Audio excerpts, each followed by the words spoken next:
Hello everyone, welcome to eGATE.ai. In this lecture, we are going to understand what are database users, type of users, and what kind of permission do they have. If I talk about a little bit, how database applications are built, okay, so that you understand the further pointers in a better manner. The database architecture is the next lecture we are going to understand, but yeah, most of the applications are three tier applications, and what they have is a database in the backend, right, which connects to application server,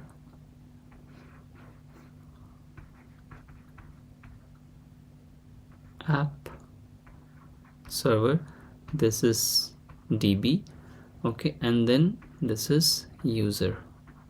Okay, so user does not interact with database directly, they interact with application, and application has a connection with the database and they do a communication with the database.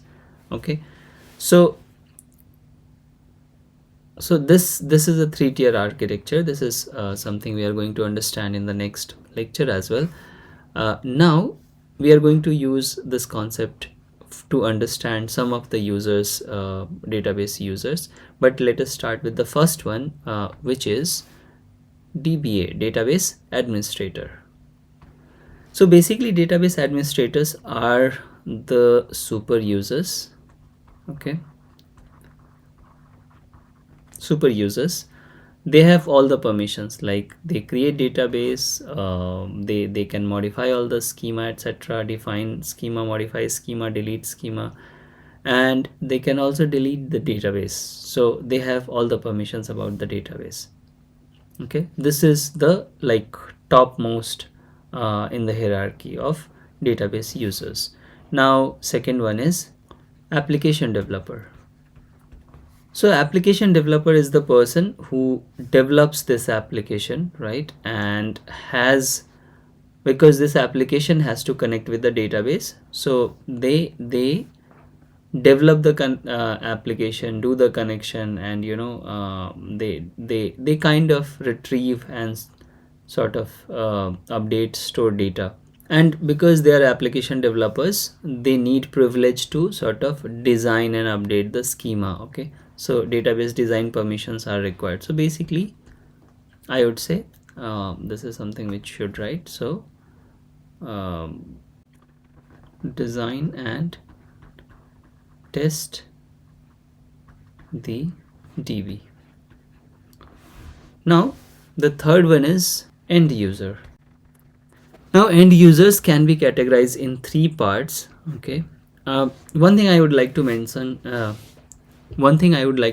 at this point is that these are not the only database users type. You can define your custom types, and you can select permission checkbox accordingly, but these are the most common user types which we study and which is used across the database systems. So that's why we are studying it. Now end user has different types, like the first one is naive user. So naive user is basically the person here, right? This person or the naive user doesn't know anything about database, and most of the time this person doesn't know that they are using a database in the backend, right? They just do some click, etc., and they interact with the data, right? So this is naive user. They do not use SQL or any programming language or anything. So this is naive user. Second one is application program user. Now when we discussed this three-tier architecture, here this is the application, right, which is running, right?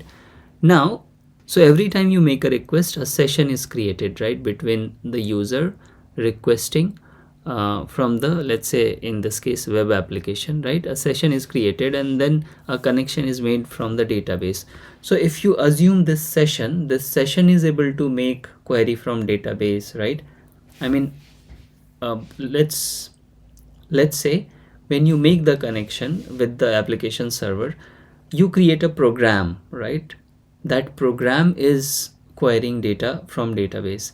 So that program is basically application program user. Okay, so that is the program we are talking about.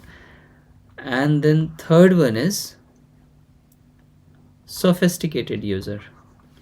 So the sophisticated user is a kind of knowledgeable person. Okay, and so let's assume a scenario. Many of the times what happens is that we want to verify the output with the database, right? So that we know that the application program has been written correctly, right?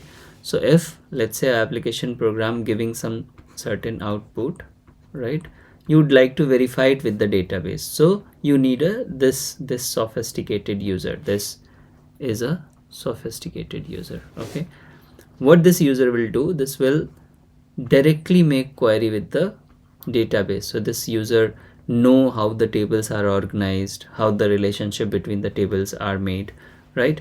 And then this user will make the query, okay, and will compare this result with this result.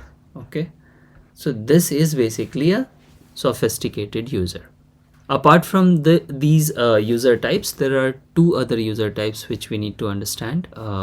The first one, or in fact in this order, it is fourth one.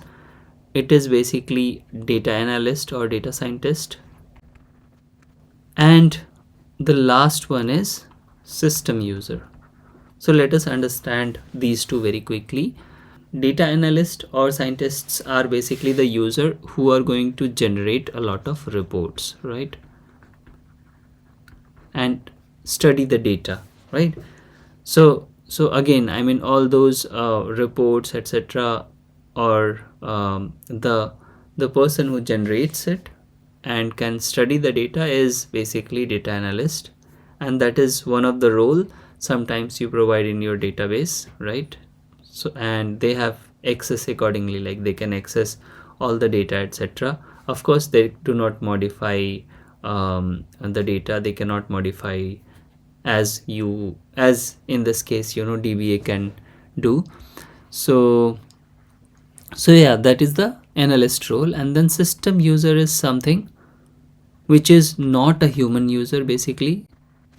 So this, most of the time, I give this example that let's say in order to connect to your database, you have created a abstraction layer, right?